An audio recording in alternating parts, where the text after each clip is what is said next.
ನಮಸ್ಕಾರ ಸ್ನೇಹಿತರೆ. ಒಂದು ಕನ್ಸ್ಟ್ರಕ್ಷನ್ ಸೈಟ್, ಒಂದು ಬಿಲ್ಡಿಂಗ್ ಕಟ್ತಾ ಇದ್ದಾರೆ, ಏನೋ ಮನೆನೋ ಆಫೀಸೋ ಏನೋ.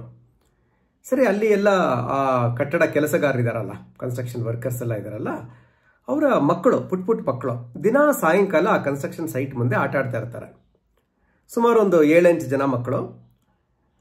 ಮಾಮೂಲಿ ಪಾಪ್ಯುಲರ್ ಆಟ ಇದೆಯಲ್ಲ, ಟ್ರೈನ್ ಆಟ ಆಯ್ತಲ್ಲ. ಒಬ್ಬನು ಎಂಜಿನ್ ಹಾಕ್ತಾನೆ, ಮಿಗ್ದವರೆಲ್ಲ ಕಂಪಾರ್ಟ್ಮೆಂಟ್ಸ್ ಹಾಕ್ತಾರೆ, ಲಾಸ್ಟಲ್ಲಿ ಒಬ್ಬ ಗಾರ್ಡ್ ಇರ್ತಾನೆ, ಇಟ್ಕೊಂಡು ಚುಕ್ ಬುಕ್ ಅಂತ ಟ್ರೈನ್ ಆಟ ಆಡ್ತಾ ಇರ್ತಾರೆ. ಆ ಎದುರುಗಡೆ ಮನೆಯವರು ನೋಡ್ತಾ ಇರ್ತಾರೆ. ಅವರು ಖುಷಿ ಸಂಜೆ ಹೊತ್ತು ನೋಡೋದು. ಮಕ್ಕಳು ಚೆನ್ನಾಗಿ ಆಟ ಆಡ್ತಾ ಇರ್ತಾರೆ. ಆದರೆ ಅದರಲ್ಲಿ ಒಂದು ವಿಚಿತ್ರ ಅಂದರೆ, ಒಬ್ಬ ಹುಡುಗ ಅವನು ಯಾವಾಗಲೂ ಗಾರ್ಡ್ ಆಗೇ ಇರ್ತಾನೆ. ಲಾಸ್ಟಲ್ಲಿ ಒಂದು ಬಟ್ಟೆ ಇಟ್ಕೊಂಡು ಹಿಂಗೆ ಅಲ್ಲಿ ಆಡಿಸ್ತಾ ಇರ್ತಾನೆ, ಬಾವುಟದ ಥರ. ಮಿಕ್ಕಿದ ಎಲ್ಲ ಮಕ್ಕಳು ಚೇಂಜ್ ಆಗ್ತಿರ್ತಾರೆ. ಆ ಟ್ರೈನ್ ಎಂಜಿನ್ ಆಗಿರೋ ಮಗು ಇನ್ನೊಂದ್ಸರಿ ಬೇರೆ ಮಗು ಬರುತ್ತೆ, ಚೇಂಜ್ ಆಗುತ್ತೆ. ಅದು ಜಗಳ ಮಾಡ್ಕೊಂಡು ಚೇಂಜ್ ಆಗ್ತಾ ಇರ್ತಾರೆ, ನಾನು ಎಂಜಿನ್ ಆಗಬೇಕು ಅಂತ. ಕೆಲವರು ಕಂಪಾರ್ಟ್ಮೆಂಟ್ಗಳು ಚೇಂಜ್ ಆಗ್ತಾ ಇರುತ್ತೆ, ಹಿಂದೆ ಮುಂದೆ ಆಗ್ತಾ ಇರುತ್ತೆ. ಆದರೆ ಗಾರ್ಡ್ ಇವನು ಒಬ್ಬನೇ ಯಾವಾಗಲೂ ಲಾಸ್ಟು, ಯಾವಾಗಲೂ ಯಾರನ್ನೂ ಹಿಡ್ಕೊಳ್ಳಲ್ಲ, ಬಾವುಟ ಆರಿಸ್ಕೊಂಡು ಹಿಂದೆ ಓಡೋಗ್ತಾ ಇರ್ತಾನೆ. ಇವ್ರಿಗದೊಂದು ಸ್ವಲ್ಪ ಕುತೂಹಲ ಅನ್ಸುತ್ತೆ. ಒಂದಿನ ಕರೆದು ಕೇಳ್ತಾರೆ, ಅಲ್ವೋ ನೀನು ಎಂಜಿನ್ ಆಗ್ಬೇಕು ತಾನೆ, ಯಾವಾಗಲೂ ಲಾಸ್ಟಲ್ಲಿ ಸುಮ್ಮನೆ ಬಾವುಟ ಎಲ್ಲ ಆಡಿಸ್ತಾ ಇರ್ತೀಯಲ್ಲ ಗಾರ್ಡ್ ಥರ ಅಂತ ಕೇಳ್ತಾರೆ. ಅದಕ್ಕೆ ಹುಡುಗ ಹೇಳ್ತಾನೆ, ಇಲ್ಲ ಅಂಕಲ್, ಏನಾಗಿದೆ, ನನಗಿದೊಂದೇ ಶರ್ಟ್ ಇರೋದು, ಇದು ಹರಿದೋಗಿದೆ. ನಾನು ಎಂಜಿನ್ನು, ಅಲ್ಲಿ ಬೋಗಿಗಳು, ಕಂಪಾರ್ಟ್ಮೆಂಟು ಆದರೆ ಹಿಂದ್ಗಡೆ ಅವ್ರು ನನ್ನ ಶರ್ಟ್ ಹಿಡ್ಕೋತಾರಲ್ವ, ಹಿಡ್ಕೊಂಡು ಎಳೆದು ಈ ಶರ್ಟು ಹರಿದೋದ್ರೆ ಏನು ಮಾಡೋದು? ನನ್ನ ಹತ್ರ ಇರೋದು ಇದೊಂದೇ ಶರ್ಟು. ಅದಕ್ಕೆ ನಾನು ಲಾಸ್ಟಲ್ಲಿ ಗಾರ್ಡ್ ಆಗಿಬಿಟ್ರೆ ಯಾರು ನನ್ನ ಶರ್ಟೇ ಹಿಡ್ಕೊಳ್ಳಲ್ಲ ಅಲ್ವಾ.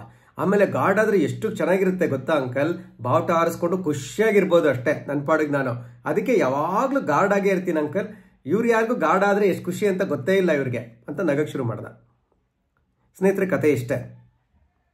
ಆ ಮಗು ನನ್ನ ಹತ್ರ ಒಂದೇ ಶರ್ಟ್ ಇದೆ ಅಂತ ಅಳ್ಳಿಲ್ಲ, ಯಾರ ಮೇಲೂ ಕಂಪ್ಲೇಂಟ್ ಮಾಡಲಿಲ್ಲ, ಅಪ್ಪ ಅಮ್ಮನ ಬೈಕೊಳ್ಳಿಲ್ಲ, ಬೇರೆಯವ್ರ ಹತ್ರೆಲ್ಲ ಒಳ್ಳೆ ಶರ್ಟ್ ಇದೆ, ನನ್ನ ಹತ್ರ ಇಲ್ಲ ಅಂತ ಕೊರಗಲಿಲ್ಲ. ಅದ್ರ ಬದಲು ಗಾರ್ಡ್ ಆದರೆ ಎಷ್ಟು ಚೆನ್ನಾಗಿರುತ್ತೆ ಅಂತ, ಗಾರ್ಡ್ ಆಗಿರೋದು ಬೆಸ್ಟ್ ಅವನ ಸ್ಥಿತಿನಲ್ಲಿ ಅಂತ ಗಾರ್ಡ್ ಆಗಿ, ಆ ಗಾರ್ಡ್ ಆದರೆ ಎಷ್ಟು ಚೆನ್ನಾಗಿರುತ್ತೆ ಅಂತ ಗಾರ್ಡ್ ಆಗೇ ಸಂತೋಷವಾಗಿದ್ಬಿಟ್ಟ ಅಲ್ವಾ ಸ್ನೇಹಿತರೆ? ಎಷ್ಟು ಒಳ್ಳೆಯ ಜೀವನದ ಪಾಠ ಆ ಮಗು ಕೊಟ್ಟಿದ್ದು ನೋಡಿ. ಯಾವತ್ತಿಗೂ ಪರ್ಫೆಕ್ಟ್ ಲೈಫ್ ಅಂತ ಸಿಗಕ್ಕೆ ಸಾಧ್ಯನೇ ಇಲ್ಲ. ನಮ್ಮ ಹತ್ರ ಏನೇ ಇದ್ರೂ ಇನ್ನೇನೋ ಇರಬೇಕಾಗಿತ್ತೇನೋ ಅನ್ನೋ ಕೊರಗು ಯಾವಾಗಲೂ ಇರುತ್ತೆ ಮನಸ್ಸಿನಲ್ಲಿ. ಬೇರೆಯವ್ರಿಗೆ ಹೋಲಿಸ್ಕೊಳ್ತೀವಿ, ಅದಿಲ್ಲ ಇದಿಲ್ಲ ಅಂತ ಕೊರಗ್ತಾ ಇರ್ತೀವಲ್ಲ.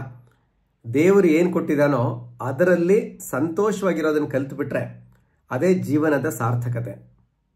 ಯಾಕೆಂದರೆ ಏನೇ ಇರಲಿ, ಇನ್ನೂ ಏನೋ ಬೇಕಾಗಿತ್ತು ಅನ್ನಿಸ್ತಲೇ ಇರುತ್ತೆ ಮನಸ್ಸಿಗೆ. ನಮ್ಮ ಹತ್ರ ಏನೂ ಇಲ್ವೇನೋ ಅನ್ನಿಸ್ತಾ ಇರುತ್ತೆ. ಆದ್ದರಿಂದ ನಮ್ಮ ಹತ್ರ ಏನಿದೆಯೋ ಅದರಲ್ಲಿ ಆ ಮಗು ಥರ ಸಂತೋಷವಾಗಿದ್ಬಿಡೋಣ. ಅದರಲ್ಲಿ ನಾವೇನೇನು ಮಾಡ್ಬೋದೋ ಅದನ್ನು ಮಾಡ್ತಾ ಇರೋಣ ಅಲ್ವಾ. ನಮ್ಮ ಲಿಮಿಟೇಷನ್ಸ್ ಒಳಗಡೆ ನಾವೇನು ಮಾಡೋಕ್ಕಾಗತ್ತೆ ಅದನ್ನು ಮಾಡೋಣ, ಸಂತೋಷವಾಗಿರೋಣ ಅಲ್ವಾ ಸ್ನೇಹಿತರೆ. Thank you so much for listening. Thank you.